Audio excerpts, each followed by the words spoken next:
Salut tout le monde!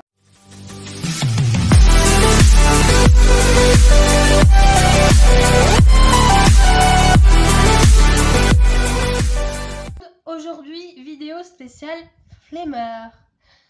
Oui, vous avez bien entendu, c'est pour les flemmards. Mais quand même, pas tous les flemmards, attention. C'est seulement pour ceux qui ont la flemme, et je dis bien la flemme, tout comme moi, de lire les modes d'emploi. Oui, parce que lire un mode d'emploi, c'est pas toujours très simple. Parce que quand on n'a qu'une photo ou quand on a une photo sans explication qu'on comprend pas, enfin bref, les modes d'emploi, c'est la galère. Moi, j'aime pas forcément lire les modes d'emploi, mais bon, il faut bien passer par cette étape. Alors pour vous éviter d'avoir à lire un mode d'emploi tout pourri, tout con et qu'on ne comprend pas forcément, eh bien j'ai décidé de vous montrer comment vous servir de ce casque-là. Donc vous n'aurez pas besoin de lire le mode d'emploi.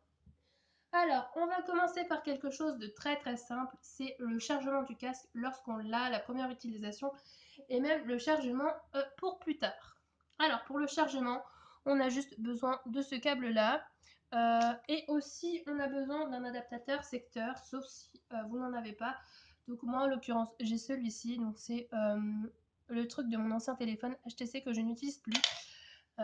Voilà, ou sinon vous n'avez pas besoin de cet adaptateur secteur, vous pouvez tout simplement brancher votre appareil à votre ordinateur. Mais comme il met 6 heures à charger, je vous conseillerais plutôt d'utiliser un adaptateur secteur que votre ordinateur. Ça évitera d'abîmer votre ordinateur, surtout qu'en général un ordinateur ne met pas 6 heures pour charger, donc à éviter.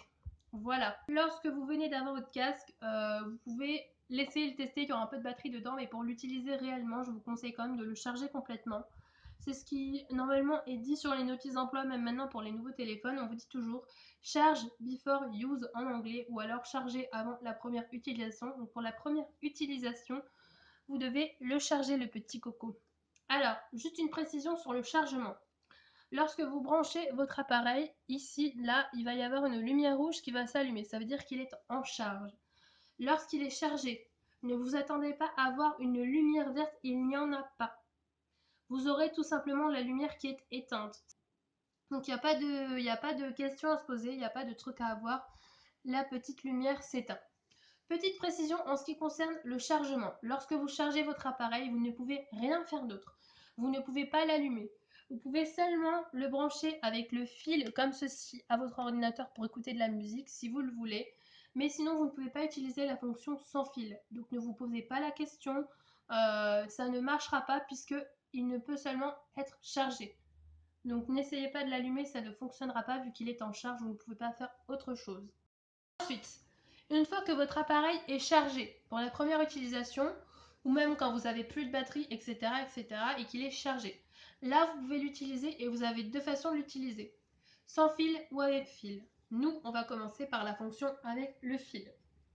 Alors, pour cela, j'ai pris ma tablette avec moi. Alors, vous avez donc le fil qui est comme ceci, il fait entre 1 mètre et 1,20 m. La taille est inscrite sur la notice d'emploi, je crois.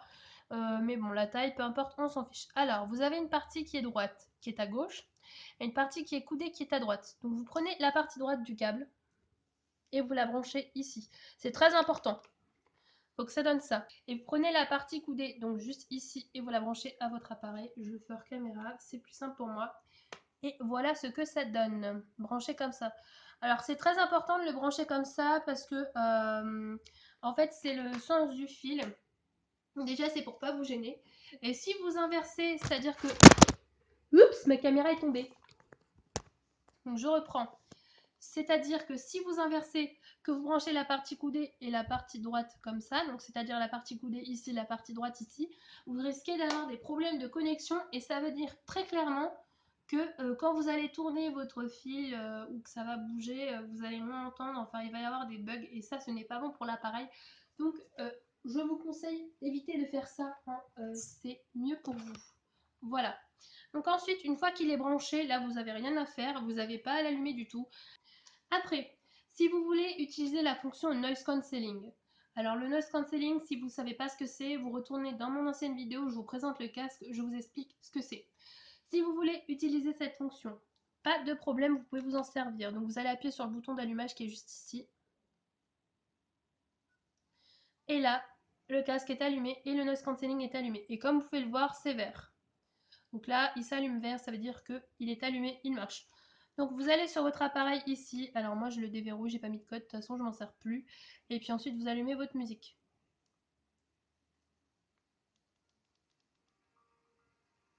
Donc là je vous ai mis le volume à fond. Et donc là voilà. Donc là j'ai allumé la musique, j'ai mis le volume à fond pour que vous puissiez entendre quelque chose. Et donc là j'ai activé la fonction noise cancelling et le casque il est branché. Donc là vous avez à peu près une trentaine d'heures d'autonomie. Quand c'est comme ça, ne vous fiez pas à ce qui est marqué à la notice d'emploi parce que ça peut varier selon votre utilisation et des fois selon le casque aussi c'est plus ou moins. Donc ne vous fiez pas spécialement au truc. Donc vous pouvez l'utiliser à peu près une trentaine d'heures quand c'est comme ça. Après vous n'êtes pas obligé d'utiliser le noise cancelling. Là par contre si vous ne voulez pas utiliser, vous éteignez carrément le casque.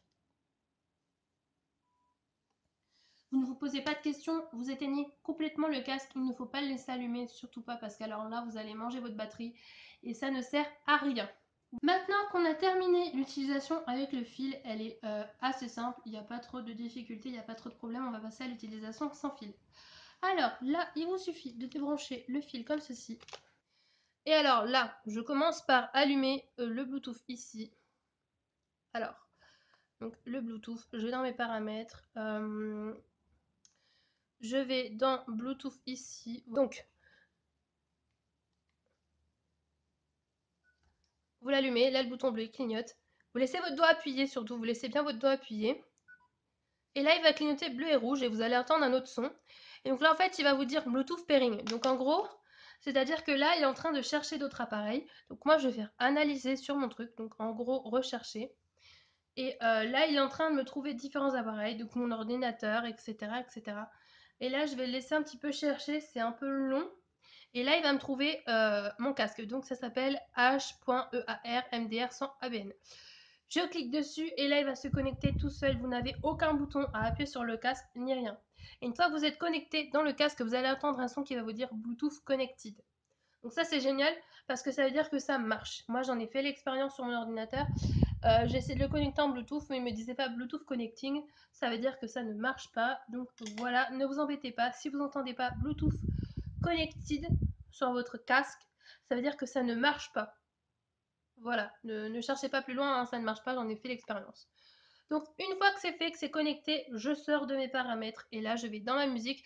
Donc moi j'ai mis un widget musical sur mon écran principal, je trouve ça plus simple. Et je le lance et c'est parti.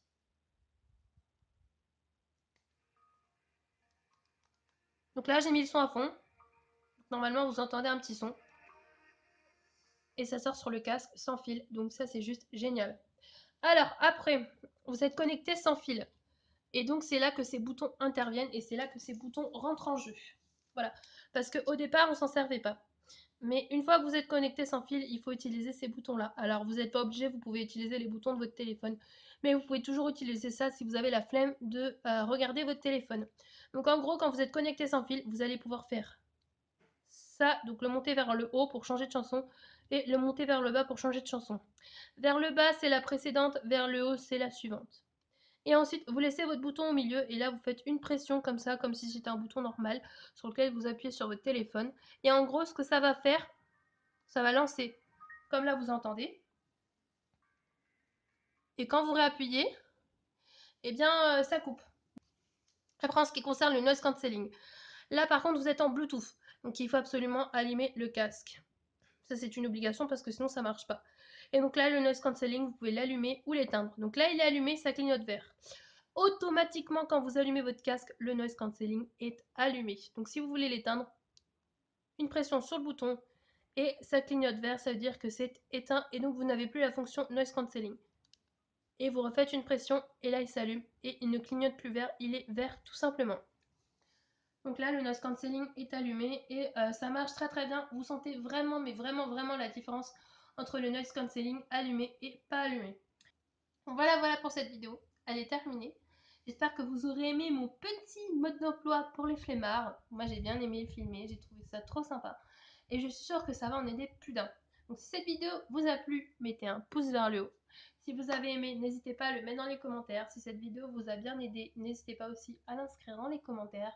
Si vous voulez voir plus de vidéos, abonnez-vous, c'est juste en bas. Vous cliquez en bas là, vous avez un petit bouton s'abonner. Et sur ce, on se retrouve à la prochaine. Ciao!